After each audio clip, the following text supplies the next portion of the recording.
നരൻ എന്ന് പറയുന്ന സിനിമയിൽ ഒഴുക്കുവെള്ളത്തിൽ ഒഴുകി വരുന്ന തടിയും മറ്റുമൊക്കെ മുള്ളംകൊല്ലി വേലായുധൻ ചാടി പിടിച്ച് കരയിലേക്ക് കയറ്റുന്നത് കണ്ടിട്ടുണ്ട് എന്ന് പറഞ്ഞതുപോലെ CPM-ൽ നിന്ന് ഇങ്ങനെ ഒഴുകി വരുന്ന സംഗതികൾ മുഴുവൻ ചാടിപ്പിടിച്ച് കരയ്ക്ക് കയറ്റി സ്ഥാനാർത്ഥിത്വം കൊടുക്കുകയാണോ? ആയിഷ പോറ്റി കൊട്ടാരക്കരയിൽ മത്സരിക്കുന്നു, PV അൻവർ ബേപ്പൂരിൽ മത്സരിക്കുന്നു, ഇനി ഒറ്റപ്പാലത്ത് PK ശശി മത്സരിക്കുമെന്ന് അറിയില്ല, പ്രേംകുമാറിന്റെ കാര്യം കാട്ടാക്കട പോലെയുള്ള മണ്ഡലങ്ങളിൽ കേൾക്കുന്നു. അങ്ങനെ CPM-ൽ നിന്ന് ആരെങ്കിലും വിട്ടാൽ ഇതിലേ എന്ന് വഴി കാണിച്ചു കൊടുക്കേണ്ട കാര്യമുണ്ടോ UDF-ന്? അഭിലാഷേ, നമ്മളൊരു കാര്യം മനസ്സിലാക്കേണ്ടത്, ഒരു വ്യക്തി, ഒരു രാഷ്ട്രീയ നേതാവ് ഒരു പാർട്ടിയിൽ നിൽക്കുമ്പോൾ ഉണ്ടായിരിക്കേണ്ട രാഷ്ട്രീയ ധാർമ്മികതയെക്കുറിച്ച് മറ്റു പാർട്ടി അത്ര വ്യാകുലപ്പെടേണ്ട കാര്യമില്ല. രാഷ്ട്രീയത്തിൽ എപ്പോഴും ഇപ്പോൾ PK ശശി ആയാലും ആയിഷ പോറ്റി ആയാലും അവരെ UDF സ്വീകരിക്കാൻ തീരുമാനിക്കുകയാണെങ്കിൽ അത് രാഷ്ട്രീയപരമായി ഉചിതമായിരിക്കും, അത് വളരെ മികച്ച തീരുമാനമായിരിക്കും. കാരണം എന്ന് പറയുന്നത്, നമ്മൾ ഉയർത്തുന്ന ആരോപണങ്ങൾ, ഈ ആരോപണങ്ങളൊന്നും ഒരു നൈരന്തര്യ ധാർമ്മികതയുള്ള ആരോപണങ്ങളല്ല. കാരണം ഒരു പാർട്ടിയിൽ നിൽക്കുമ്പോൾ നമ്മളൊരു നേതാവിനെതിരെ ആരോപണം ഉന്നയിക്കുമ്പോൾ ആ നേതാവ് ആ പാർട്ടി വിട്ടാൽ പിന്നെ ആ ആരോപണം ഇല്ലാതാവും. കാരണം വെച്ചാൽ പലപ്പോഴും ആരോപണങ്ങൾ രാഷ്ട്രീയ പാർട്ടി ആരോപണം മാത്രമാണോ ഉണ്ടാവുന്നതാണ്. അല്ല, ശ്രീകുമാർ മണിയിൽ അങ്ങനെ രാഷ്ട്രീയ എതിരാളികൾക്കെതിരെ വെറുതെ ആരോപണം ഉന്നയിക്കുന്ന ഒരു ശക്തിയാണോ കോൺഗ്രസ്, ഒരു മുന്നണിയാണോ UDF? അപ്പോ PK ശശിക്കെതിരെ ഉയർന്ന ആരോപണങ്ങൾ വസ്തുതയില്ലാത്തതായിരുന്നു, അതങ്ങനെ ഓരോ തവണയും ആവർത്തിച്ചുകൊണ്ടിരിക്കുകയായിരുന്നോ? ഇതാ ഈ സമീപകാലത്തെ ചർച്ചകളിൽ അടക്കം ഉന്നയിച്ചുകൊണ്ടിരുന്നത് PK ശശിക്കെതിരെയുള്ള ആരോപണങ്ങളാണ്. അതൊക്കെ വെറുതെ പറഞ്ഞതായിരുന്നോ? അല്ല അഭിലാഷ, അതില്ല. ഞാൻ പ്രായോഗിക രാഷ്ട്രീയത്തിൽ ഇപ്പോൾ കോൺഗ്രസ് ഉണ്ടായിരുന്ന എത്രയോ നേതാക്കൾ ഈ CPM-ലുണ്ട്, അല്ല ഇടതുപക്ഷത്തുണ്ട്. അവരൊക്കെ കോൺഗ്രസിൽ നിൽക്കുമ്പോൾ എത്രയോ വലിയ ആരോപണങ്ങളാണ് CPM അടക്കം, ഈ എറണാകുളത്തുള്ള KV തോമസിനെതിരെ CPM ഉന്നയിച്ചേക്കുന്ന ആരോപണത്തിന് അത്രം വേറൊരാളും ആരോപണം ഉന്നയിച്ചിട്ടില്ല. അത്രയ്ക്ക് ഗുരുതരമായ ആരോപണങ്ങൾ അദ്ദേഹത്തിനെതിരെ 96-ലെ ലോക്സഭാ തെരഞ്ഞെടുപ്പിലൊക്കെ ഫ്രഞ്ച് ചാരൻ എന്ന് വിളിച്ച് അയാളുടെ വീടിൻ്റെ മുന്നിൽ കൂടെ പടം വരെ ഒട്ടിച്ചാണ് CPM. ഇപ്പോൾ അദ്ദേഹം എവിടെ നിൽക്കുന്നു? നമ്മളൊരു കാര്യം മനസ്സിലാക്കേണ്ടത്, ഒരു രാഷ്ട്രീയത്തെ സെൻട്രലൈസ് ചെയ്തിട്ടാണ് ഒരു വ്യക്തിയെ രാഷ്ട്രീയ പാർട്ടികൾ വിലയിരുത്തുന്നത്. ആ വ്യക്തിയുടെ രാഷ്ട്രീയത്തെ സെൻട്രലൈസ് ചെയ്തിട്ടാണ് ആ വ്യക്തിയെ എങ്ങനെ കൈകാര്യം ചെയ്യണമെന്ന് രാഷ്ട്രീയ പാർട്ടികൾ തീരുമാനിക്കുന്നത്. അത് കോൺഗ്രസ് ആയാലും CPM ആയാലും BJP ആയാലും അങ്ങനെയൊക്കെ തന്നെയാണ്. അപ്പോൾ ഈ KV തോമസിനെതിരെ എനിക്ക് അഭിലാഷം ചിലപ്പോൾ ഓർമ്മ ഉണ്ടാവില്ല, ഞാനന്ന് കോളേജിൽ പഠിക്കുന്ന കാലം 96-ൽ എനിക്ക് നല്ല ഓർമ്മയുണ്ട്. കാരണം അതിശക്തമായിട്ട് അദ്ദേഹത്തിന്റെ വീടിന് മുമ്പിൽ നാടകം പോലും കളിച്ചിട്ടുണ്ട് ഈ ഫ്രഞ്ചുകാരെ കേസുമായിട്ട് ബന്ധപ്പെട്ട് അന്ന് CPM. അങ്ങനെയാണ് അദ്ദേഹം അവിടെ രാഷ്ട്രീയ ആരോപണങ്ങളുടെ കാര്യമുള്ളത്. ഇപ്പോ KV തോമസിനെതിരെ പല ആരോപണങ്ങൾ വന്നിട്ടുണ്ട്. KV തോമസിനെ പരിഹസിച്ചിട്ടുണ്ട്, തിരുതത്തോം എന്ന് വിളിച്ചിട്ടുണ്ട്. ശരിയാണ്.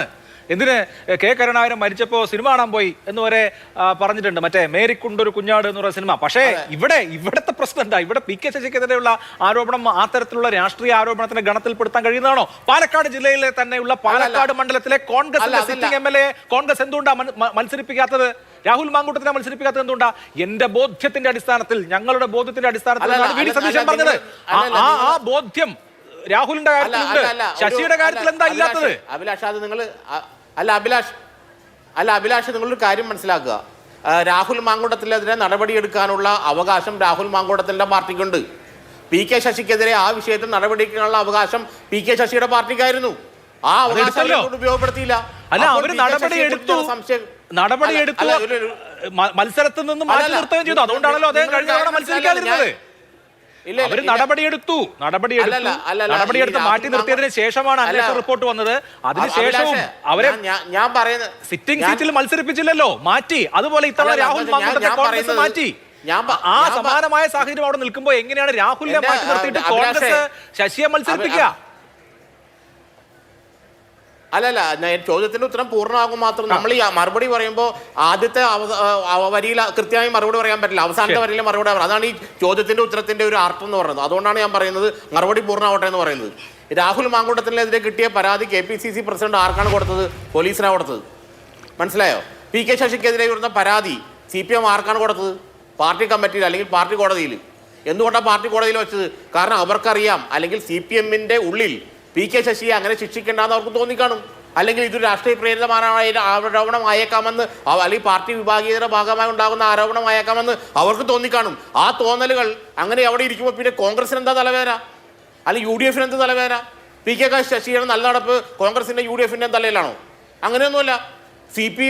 CPM-ന് എന്തുകൊണ്ട് ആ പരാതി അന്ന് ആ പോലീസിന് കൈമാറാൻ കഴിഞ്ഞില്ല? അവർ കൈമാറിയില്ല. കാരണം എന്തുകൊണ്ട്? കാരണം വെച്ചാൽ അവർക്ക് തന്നെ സംശയമുണ്ട് ഇത് വിഭാഗീയതയുടെ ഭാഗമായി വന്ന പരാതിയാണോ അല്ലേ എന്നുള്ളത് സംശയം ആ അല്ല, അവിടെ ഒരു പ്രശ്നം എന്താണെന്ന് അറിയോ ശ്രീകുമാർ മനയിൽ? പരാതി പോലീസിന് രാഹുലിനെതിരെ KPC പ്രസിഡന്റിന് പരാതി കിട്ടുന്നതും KPC പ്രസിഡന്റ് അത് പോലീസിൽ കൊടുക്കുന്നതും കേസ് വരുന്നതും ഒക്കെ ഏത് കാലത്താണെന്ന് നമുക്കറിയാം. അതിനു മുമ്പേ രാഹുൽ മാങ്കൂട്ടത്തിനെതിരെ നടപടിയെടുത്ത പാർട്ടിയാണ്. ഒരു പരാതിയും വരാതെ നടപടിയെടുത്ത പാർട്ടിയാണ് കോൺഗ്രസ്. ആ നടപടിയെക്കുറിച്ചാണ് ഞങ്ങളുടെ ബോധ്യത്തിന്റെ അടിസ്ഥാനത്തിൽ എന്ന് VD സതീശൻ പറഞ്ഞത്.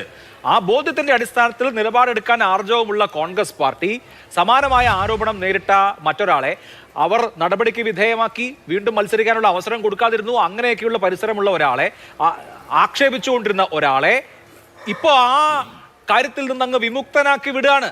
അവിടെ ബോധ്യങ്ങളില്ല. കടൽ ഇളകി വന്നാലും ഞങ്ങളുടെ ബോധ്യം മാറില്ല എന്ന് പറഞ്ഞ പാർട്ടിക്കും പ്രസ്ഥാനത്തിനും ആളിനും ഇവിടെ ബോധ്യമില്ലേ? എന്റെ അഭിലാഷേ